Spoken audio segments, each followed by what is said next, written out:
Episode 2 এর শুরুতেই আমরা দেখতে পাই যখন রং নাম্বার 406 সেউনকে তার ম্যারেজ সিক্রেট নিয়ে ভয় দেখাচ্ছিল তখন সে অনেক বেশি রেগে যায় এবং সেউন তখন সেই 406 কে বলে, আমি যদি তোমাকে ধরতে পারি আই প্রমিস আমি তোমাকে পুলিশের কাছে দেব না, আমি নিজে হাতে তোমাকে শাস্তি দেব। এই কথা সে বলে রাগের চোটে দেওয়ালে এমন জোরে একটা ঘুষি দেয় যে তার হাত ইনজুর্ড হয়ে যায়। আর এদিকে আমরা হেজুকে দেখতে পাই 10 মিনিট হয়ে যাওয়ায় সে তাড়াহুড়া করে ফোনটাকে কেটে দেয়। হিজু এদিকে যখন রুম থেকে বের হয় তখন সে দেখতে পায় রুমের অপর প্রান্তে দাঁড়িয়ে আছে সেউন এবং সে সেউনকে দেখে তাড়াহুড়ো করে অন্যদিকে যেতে থাকে। এক পর্যায়ে সেউন হিজুকে লক্ষ্য করে, সে হিজুর হাত ধরে অন্য একটা রুমে নিয়ে যায় এবং সেখানে গিয়ে সে হিজুকে তার ফোন বের করতে বলে। হিজু তো এখানে অনেক বেশি ভয় পেয়ে যায়, সে ভাবে হয়তো সে ধরাই পড়ে গিয়েছে। তখন সে সাহস করে নিজের ফোনটাই বের করে। এরপরে সেউন হেজুকে বলে, এখন আমি তোমাকে যে যে কোশ্চেনগুলো করব সেগুলোর অ্যান্সার তুমি ঠিকঠাক মতো দেবে। সেউন এখানে হিজুকে জিজ্ঞেস করে পরশুদিন রাত্রে অ্যাকচুয়ালি কি হয়েছিল, কোনো লোক কি তোমার উপর অ্যাটাক করেছিল? হিজু সেউনকে টেক্সট করে জানায় যে হ্যাঁ, একজন লোক তার উপর অ্যাটাক করেছিল। এরপরে সে হিজুকে জিজ্ঞেস করে তার শরীরের কোথাও ক্ষত সৃষ্টি হয়েছে নাকি। তখন হেজু সেউনের দিকে তাকিয়েছিল। সেউন তখন তার কপালের দিকে লক্ষ্য করে এবং তার গলার দিকে লক্ষ্য করে দেখতে পায় যে হিজু একটু ইনজুর্ড হয়েছে। তখন সে হিজুকে বলে যে সে কি তোমাকে মারার চেষ্টা করেছিল, তাহলে তুমি আমাকে বলনি কেন? এরপরে সে আর হিজুকে একটা কথাও বলে না এবং হিজুকে বলে চলো আমাদেরকে এখন হাসপাতালে যেতে হবে। এরপরে আমরা দেখতে পাই সেউন সেখান থেকে বের হয়ে তার অ্যাসিস্ট্যান্ট পার্ককে ফোন দেয় এবং সে তাকে বলে যে তাড়াতাড়ি করে তুমি এই নাম্বারটাকে ট্রেস করো, এখনো তুমি ট্রেস করতে পারলে না।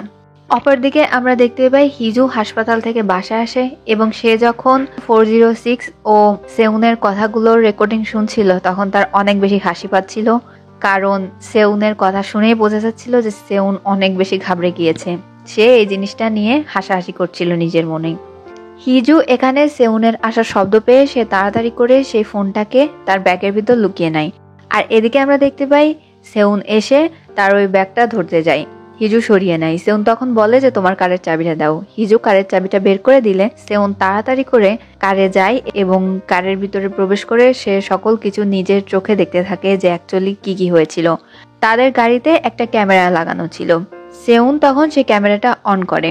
আর এদিকে আমরা দেখতে পাই হিজুর তখন মনে পড়ে যে তাদের গাড়িতে তো একটা ক্যামেরা লাগানো আছে। হিজু তাড়াতাড়ি করে পার্কিং লটে যায়। এরপরে আমরা দেখতে পাই সেউন তখন হিজুকে বলে তোমার কারের ক্যামেরাটা কবে খারাপ হয়ে গিয়েছে, এর মানে সেই কারের ক্যামেরাতে কোনো কিছুই রেকর্ড হয় নাই। তারপরে সেউন এখানে হিজুর কাছে সেদিন রাত্রে কি হয়েছিল, সে গাড়িটাকে এখানে কিভাবে আনলো সেসব কথা জিজ্ঞেস করে। হিজু তখন টেক্সট করে তাকে সকল কিছু বোঝাতে থাকে। সে বলে যে তার একটা ছোট অ্যাক্সিডেন্ট হয়েছিল এবং তখন তার গাড়িটা ওখানেই আটকে যায়। সে তখন একটা ট্রাককে খবর দেয়, সেই ট্রাকে করেই সে গাড়িটা এনে এখানে রেখে দিয়েছে। এরপরে সেউন হিজুকে আর কোনো কিছু জিজ্ঞেস করে না এবং সে হিজুকে বলে যে কালকে আমি তোমার জন্য একটা নতুন গাড়ির ব্যবস্থা করে দিচ্ছি। অপরদিকে আমরা দেখতে পাই এখানে সেউন যায় তার মার সঙ্গে ডিনার করতে। এখানে সেউন যখন তার মার সঙ্গে ডিনার করেছিল তখন এক কথার ফাঁকে সেউন তার মাকে জিজ্ঞেস করে আমার এবং হিজুর বিয়েটা যে বিজনেস পারপাসে হয়েছে এটা কি আমি, তুমি, হিজুর মা ছাড়া অন্য কেউ জানে? সেউনের মা বলে আমরা 4 জন ছাড়া আরো একজন তো জানে, হেজুর বোন যার সঙ্গে তোমার আগে বিয়ে হওয়ার কথা ছিল, অর্থাৎ ইনাও তো এই ব্যাপারে জানে।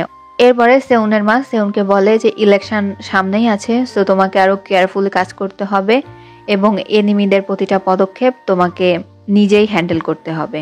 অন্যদিকে আমরা দেখতে পাই হিজুকে, সে এখানে আসছিল তার অফিসের কাজে। কোর্টের এখানে এক মহিলার ইন্টারপ্রেটার হয়ে কাজ করার জন্য। সে মহিলা কথা বলতে পারতো না আর তার স্বামী তার উপর অত্যাচার করত, যার জন্য সে এখানে কেস করে দিয়েছে সেই কেসের জন্য। অপরদিকে আমরা দেখতে পাই সেউনকে, সে এখানে অফিসে পার্ককে সিসিটিভি ক্যামেরাগুলোকে ভালো করে নোটিস করতে বলে। পার্ক এখানে তাকে জানায় যে এগুলো আমি খতিয়ে দেখছি, কিন্তু স্যার আমার মনে হয় আমরা নিজেরা ছাড়াও যদি পুলিশকে ইনভলভ করা যেত তাহলে মনে হয় কেসটা আরো দ্রুত এগোতো। সেউন বলে যে তুমি তো জানো যে আমি আমার ওয়াইফকে কখনোই সামনে আনিনি, তুমি কি আমার ওয়াইফকে আজ পর্যন্ত দেখেছো? পার্ক বলে যে না। এরপরে সে বলে আমি যদি এই কেসটাকে পুলিশ পর্যন্ত নিয়ে যাই তাহলে আমার ওয়াইফকে সবার সামনে আনতে হবে, সো যেটা বুঝো না সেটা নিয়ে কথা বলো না। এরপরে পার্ক সেখানে সরি বলে দেয়। এদিকে আমরা দেখতে পাই দুজন বডিগার্ডকে। এই দুজন বডিগার্ডকে মূলত সেউনি হেজুর সঙ্গে পাঠিয়েছিল তার টেক কেয়ার করার জন্য। এদিকে সেই মহিলা কোর্টরুম থেকে বের হয়েই তার স্বামীর সঙ্গে লড়াই করা শুরু করে। তখন এই বডিগার্ড দুইজন সেই বোবা মহিলা এবং তার স্বামীকে ছাড়ানোর চেষ্টা করে। এদিকে আমরা দেখতে পাই হেজু তখন আবার ওয়াশরুমে আসে। এমনই সময় সে লক্ষ্য করে কেউ তার পিছু করছে, আর এখান থেকে সিন কাট হয়ে যায়। এই বডিগার্ড দুজন এই লড়াই থামানোর পরে যখন হিজুকে খুঁজতে যায় তখন তারা ওয়াশরুমে হিজুকে খুঁজে পায় না এবং তারা তো টেনশনে পড়ে যায়। তারা এদিকে ওদিকে খুঁজেও যখন হিজুকে পায় না তখন তারা সেউনকে কল করে জানায় যে বস, ম্যামকে কোথাও খুঁজে পাচ্ছি না। সেউন তাদেরকে বলে তোমরা ভালো করে চারদিকটা দেখো। একটু পরেই আবার বডিগার্ডরা সেউনকে মেসেজ করে যে স্যার, ম্যামকে পেয়ে গিয়েছি, সে তার পুরনো কোনো বন্ধুর সঙ্গে একটা বেঞ্চের উপর বসে আছে। আমাদের এখানে আবার হেজুকে দেখানো হয়। সে যখন ভয়তে ভয়তে ওয়াশরুম থেকে বের হয় তখন সে দেখতে পায় তার বন্ধু, যার নাম হচ্ছে জিসাং। জিসাং এখানে হেজুকে বলে আমি কি তোমাকে ভয় পাইয়ে দিয়েছিলাম? হেজু তখন সাইন ল্যাঙ্গুয়েজে বলে যে না। এরপরে জিসাং বলে যে আমি শুনেছি তোমার নাকি বিয়ে হয়ে গিয়েছে, বিয়ে হয়ে গেলে কি বন্ধুদের সঙ্গে সকল ধরনের যোগাযোগ বন্ধ করে দিতে হয়? তখন হিজু বলে যে এরকম কিছুই না, আমি আমার কাজ নিয়ে অনেক ব্যস্ত হয়ে গিয়েছিলাম।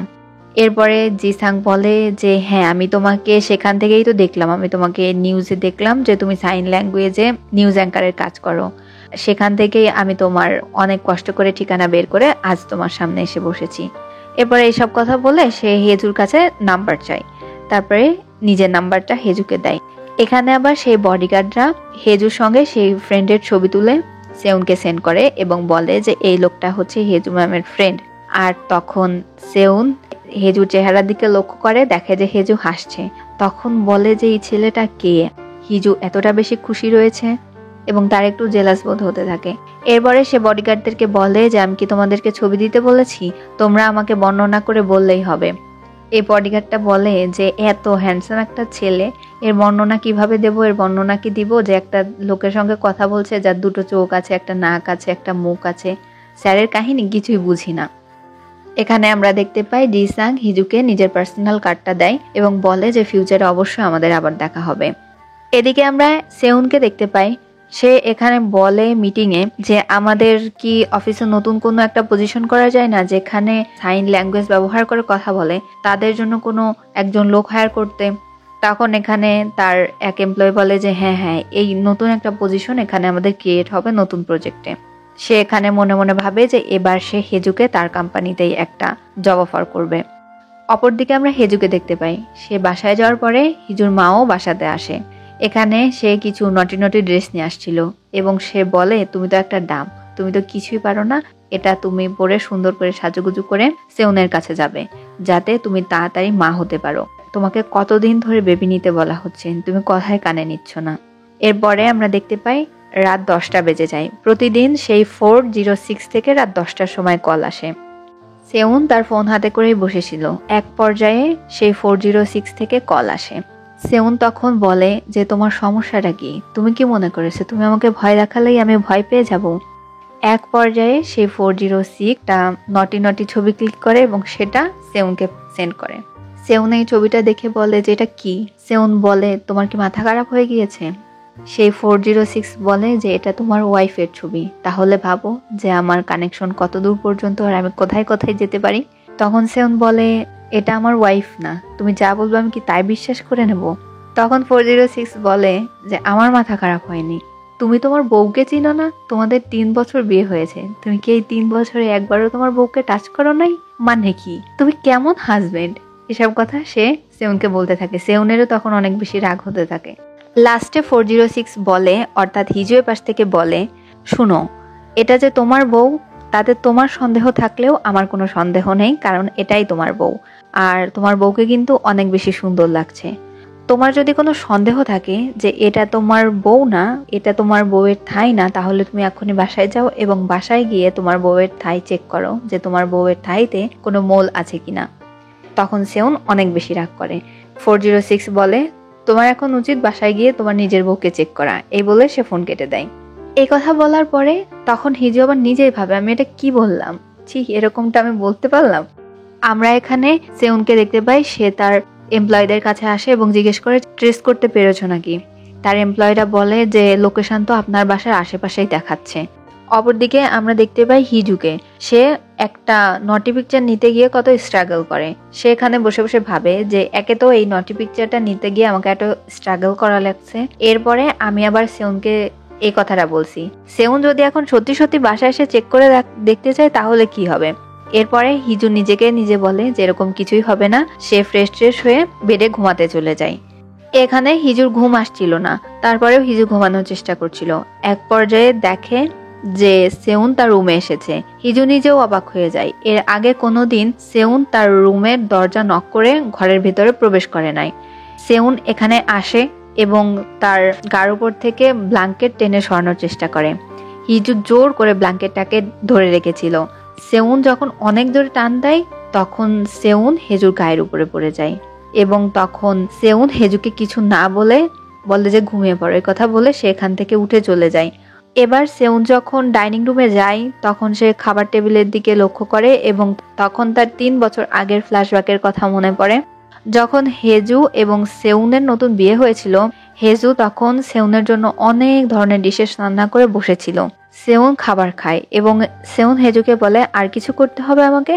হেজু তখন উঠে দাঁড়ায় এবং সেউনের হাত ধরে সে সেউনের সঙ্গে ডান্স করতে থাকে। সে সেউনকে ইমপ্রেস করার চেষ্টা করে। সেউন তখন হেজুর দিকে এগিয়ে যায় এবং বলে, তুমি তো জানো যে আমাদের বিয়েটা পুরোটা একটা বিজনেস রিজনের কারণে হয়েছে, আর তার থেকে বড় কথা তোমার মা যা যা বলে তুমি সবসময় পাপেটের মতো সেগুলোকে ফলো করো না। আমার জন্য নিজের মনে কোনো ধরনের ফিলিংস ডেভেলপ করার দরকার নেই তোমার। আর এই কথাটা শুনে হেজুর অনেক বেশি খারাপ লেগেছিল। এবার আমরা দেখতে পাই সেউন এগুলো ভাবছিল। এবার আমরা দেখতে পাই হেজুকে। সেখানে মনে মনে বলে, সেউনের মাঝে কি কোনো পরিবর্তন আসা শুরু হয়েছে। এরপরে সে ঘুমিয়ে পড়ে। সকালে যখন হিজুর ঘুম ভাঙে তখন হিজু দেখতে পায় সেউন টিভি দেখছে। হিজু এই জিনিসটা দেখে অনেক বেশি অবাক হয়ে যায়, কারণ সেউন প্রতিদিনই লেট করে আসে এবং হিজু ঘুম থেকে ওঠার আগে সে বাসা থেকে বের হয়ে যায়। সে একটু দেখে অবাক হয়ে তার রুমে আবার ফিরে যেতে থাকে। এখানে সেউন হিজুকে বলে সকালের নাস্তা কোনোদিনই স্কিপ করা উচিত না, তাড়াতাড়ি ফ্রেশ হয়ে আসো। হিজু তাড়াতাড়ি এসে কফিটা নিতে যায়। তখন সেউন বলে যে খালি পেটে কফি খেতে হয় না। সে তখন হিজুকে খাবারের উপকরণগুলো দিতে বলে। তখন সেউন নিজেই হিজুর জন্য রান্না করতে থাকে। রান্না করার এক পর্যায়ে সেউন হিজুকে জিজ্ঞেস করে, গতকালকে তুমি কোনো ছেলের সঙ্গে দেখা করেছিলে? তখন হিজু টাইপ করে লিখে জানায় যে হ্যাঁ, ও আমার কলেজ ফ্রেন্ড ছিল। আর এই কথাটা দেখে সেউন তখন হিজুর দিকে তাকায়। তখন সে হিজুকে বলে যে আমি ভেবেছিলাম তোমার কোনো ফ্রেন্ড নেই, আর এতদিন আমি ভাবতাম যে তুমি আমার আন্ডারে রয়েছো, পুরোপুরি ভাবে তুমি আমার কন্ট্রোলে রয়েছো। আজ মনে হচ্ছে সেই ধারণাটা আমার ভুল ছিল। এ কথা বলে সে হিজুকে খাবার অফার করে এবং বলে যে তুমি এগুলোকে খেয়ে নিও। এই বলে সে তার কাজে চলে যায়। এদিকে আমরা দেখতে পাই জিসাংকে। সে কোথাও একটা যাচ্ছিল, আর এখানে কোনো একটা সেলিব্রিটির ফ্যান গার্লসরা যায় যে যাদের মাঝখানে কিনা ইউরি পড়ে যায়। ইউরি এখানে পড়ে যেতে গেলে জিসাং এখানে এসে ইউরিকে বাঁচায়, কিন্তু অ্যাক্সিডেন্টলি ইউরির গরম কফি জিসাং এর হাতে পড়ে যায় এবং তারা দুজন একটা জায়গাতে বসে। জিসাং এখানে ইউরিকে নিজের কার্ডটা দেয়, তারা এক অপরের সঙ্গে আলাপ হয়। এক পর্যায়ে ইউরি জিসাংকে বলে, যেহেতু আমার জন্য তোমার হাতে একটু বার্ন হয়ে গিয়েছে, হসপিটালে গিয়ে তুমি ডাক্তারকে দেখিয়ে নিও এবং যে বিলটা হয় সেটা আমাকে জানিয়ে দিও, আমি পে করে দেব। এবং বলে তার অনেক কাজ আছে। এই কথা বলে সেখান থেকে চলে যায়। এখানে আমরা সেউনকে দেখতে পাই। সে তার অফিসে যখন আসে তখন তার অ্যাসিস্ট্যান্ট পার্ক তার কাছে আসে এবং এসে সে বলে, স্যার একটা জিনিস আমি নোটিস করেছি ভিডিও ক্লিপে। সেখানে দেখায় ম্যামের গাড়িটা হাইওয়েতে গিয়ে সে নিজেই দাঁড়া করায় এবং একটু পরেই একটা লোক তার গাড়িতে উঠে পড়ে। তাহলে কি ওই লোকটা ম্যামের পূর্ব পরিচিত কেউ ছিল? এমনটাও হতে পারে। আর তখন সেউন একটু অবাক হয়ে যায়। অপরদিকে আমরা হিজুকে দেখতে পাই। হিজু এখানে হসপিটালে যায় তার বাবার সঙ্গে দেখা করতে। মূলত হিজুর বাবার কিছু মেন্টাল সমস্যা ছিল। হিজুর বাবা এখানে গান করছিল। হিজু তার কাছে যায়, তাকে নিয়ে বাইরে যায় এবং সে তার বাবাকে ফল খাওয়াচ্ছিল। এক পর্যায়ে তার বাবা তার হাত ধরে এবং বলে, ইয়নহু তুমি যেও না। ইয়নহু মূলত হিজুর বায়োলজিক্যাল মায়ের নাম। হিজু এখানে বসে পড়ে এবং সে বলে, মা যখন তোমাকে ছেড়ে চলে যাচ্ছিল তখন তুমি মায়ের হাত ধরে এই কথাটাই বলেছিলে মনে হয়, আমি তোমাকে ছেড়ে কখনো কোথাও যাব না বাবা, আমি তোমাকে অনেক ভালোবাসি। হিজু এর কথা বলার পরে হিজুর বাবা বলে, তুমি জানো আমার এবং ইয়নহুর একটা মেয়ে ছিল। আমাদের মেয়ে অনেক বেশি কিউট। আমাদের মেয়ের নাম হচ্ছে নাহিজু। তখন হিজু কান্না করে দেয় এবং হিজু বলে, বাবা আমি না হিজু হয়ে ভালো ছিলাম, আমি হাং হিজু হতে চাই না। হিজুর বাবা বলে, আমার মেয়ের অনেক শখ ছিল যে সে কোনো ব্রডকাস্ট কোম্পানিতে কাজ করবে, আর আমি চাই আমার মেয়ে কাজ করুক, আমার মেয়ের স্বপ্নটা পূরণ হবে। তখন হিজু সে অনেক বেশি কান্না করতে থাকে এবং বাবাকে বলে তাড়াতাড়ি সুস্থ হয়ে যেতে। এখানে হিজু এবং হিজুর বাবার কথা শুনে মনে হচ্ছিল মেবি হিজু যেই ফ্যামিলির কাছে এখন রয়েছে বা বড় হয়েছে তাদের কাছে, তারা হয়তো তার বায়োলজিক্যাল প্যারেন্টস না, তারা হয়তো তাকে দত্তক নিয়েছিল। অপরদিকে আমরা সেউনকে দেখতে পাই, সে সাংবাদিক বন্ধু জিনের সঙ্গে দেখা করে। এখানে সে জিনকে সেই আততায়ীর ব্যাপারে বলে এবং এটাও বলে যে তার ওয়াইফের একটা ছবি সেই লোকটা তাকে সেন্ড করেছে। তখন জিন বলে যে আমার কেন জানি মনে হচ্ছে যে এখানে লাভ টাইপের কেমিস্ট্রিও থাকতে পারে, এরকমটা হতেও পারে, আমি বলছি না এরকমটাই। এই কথাটা শুনে সেউনের মুখটা একটু কেমন হয়ে যায়, একটু জেলাস বোধ করতে থাকে। এরপরে আবারও রাত 10টা বাজে। এই টাইমে আমরা দেখতে পাই সেই 406 থেকে আবার সেউনকে কল করা হয় এবং সেউনকে কিছু বলার আগেই সেউন হেজুকে বলে, মানে সেই 406কে বলে, আমার এখন অনেক বেশি কাজ আছে, তুমি যদি আমার সঙ্গে কথা বলতে চাও 5 মিনিট পরে ফোন দাও। 5 মিনিট আর হেজুর কাটছিল না। যাই হোক 5 মিনিট পরে হেজু যখন সেউনকে আবারও কল দেয় সেই 406 থেকে, তখন সেউন ফোন রিসিভ করছিল না। এদিকে হেজুর অনেক বেশি রাগ হচ্ছিল যে সেউনকে সে জ্বালাতে পারছে না বলে, সেউন তার ফোনটা কেন রিসিভ করছে না। অনেকক্ষণ হয়ে গেলেও সেউন যখন তার ফোন রিসিভ করে না, তখন হেজু বাসায় চলে যায়। হেজু বাসায় গিয়ে সোফার উপরে বসেই সেখানেই ওই দিন ঘুমিয়ে পড়ে। পরদিন সকালে হেজু যখন ঘুম ভাঙে তখন সে নিউজে দেখতে পায় আগের দিন সেউনের অফিসে একটা ব্লাস্ট হয়েছে, যেখানে কিনা সেউনের অফিসটা একটা ছোটখাটো ধ্বংসস্তূপে পরিণত হয়েছে। আর এখানে একটা লোক পাবলিকালি সেউনকে থ্রেট দিচ্ছে, সেউন যদি এই লোকটাকে 2 বিলিয়ন ইউয়ান না দেয় তাহলে সে সেউনের ওপর আরো বেশি হাবি হতে পারে এবং হার্ম করতে পারে। এই লোকটাই হচ্ছে রিয়েল 406। আর এতদিন তো হেজু ভাবছিল হয়তো 406 পেছন ছেড়ে দিয়েছে, মূলত হেজু 406 এর কথা বলছিল এই 2 মিলিয়ন ইউয়ানের জন্যই, যাতে এই 2 বিলিয়ন ইউয়ান সে সেউনকে দিয়ে এই ম্যারেজটা থেকে বের হতে পারে, এই বিয়েটা থেকে বের হওয়ার জন্যই সে এত কিছু করছিল। যখন হেজু বুঝতে পারে যে আসল 406 চলে আসছে, তখন হেজু অনেক বেশি শকড হয়ে যায়। একটু পরে গেট খোলার শব্দ হয় এবং সে এগিয়ে গিয়ে দেখে যে সেউন আসছে। সেউনকে সে কিছু বলার আগেই সেউন তাকে জাপটে ধরে একটা টেবিলের ওপর বসিয়ে দেয় এবং সে তার কাপড় ওঠানোর চেষ্টা করছিল। তখন হেজু তাকে বাধা দিলে সেউন তখন হেজুকে বলে, তুমি কি নিজে আমাকে সাহায্য করবে নাকি আমাকে জোর করে আদায় করে নিতে হবে আমি যেটা চাইছি। আর এখানে হিজু সেউনের দিকে তাকিয়েই ছিল। এখান থেকে আমাদেরকে আবার 3 বছর আগের ফ্ল্যাশব্যাকে নিয়ে যাওয়া হয়। এখানে সেউন দাঁড়িয়েছিল, তখন সেউনের কাছে হেজুর বড় বোনের টেক্সট আসে।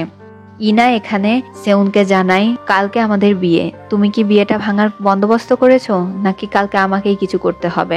তখন সেউন বলে, কালকে যেহেতু বিয়ে ঠিক হয়েছে কালকেই বিয়ে হবে। তখন ইনা বলে, আমি তোমাকে বিয়ে করতে চাই না। সে অন্য একটা পাওয়ারফুল ফ্যামিলির নাম বলে যে সে ওই পরিবারের ছেলেকে বিয়ে করতে চায়। তখন সেউন হেসে দেয় এবং সে বলে, তুমি বিয়ে না করলে অন্য কেউ বিয়ে করবে। এরপরে সে হেজুর কথা বলে। ইনা বলে, হেজু কখনোই টাকার জন্য নিজেকে সেল করবে না, যদি কেউ সেল করে তাহলে সেটা হিজুর মা। এরপরে সেউন বলে, সবকিছুই হবে, বিয়ের যা যা বন্দোবস্ত করা হয়েছে সকল কিছু ঠিক থাকবে, শুধু ব্রাইড চেঞ্জ হয়ে যাবে, তোমার জায়গাতে থাকবে হিজু। আর এভাবেই মূলত একদিনের ভেতর ব্রাইড চেঞ্জ হয়ে গিয়েছিল এবং হিজুর বোনের জায়গায় 3 বছর আগে হিজুর বিয়ে হয়ে যায়। আর এইখানেই 2 এপিসোডটা শেষ হয়ে যায়। ভিডিওটা ভালো লাগলে সাথেই থাকবেন।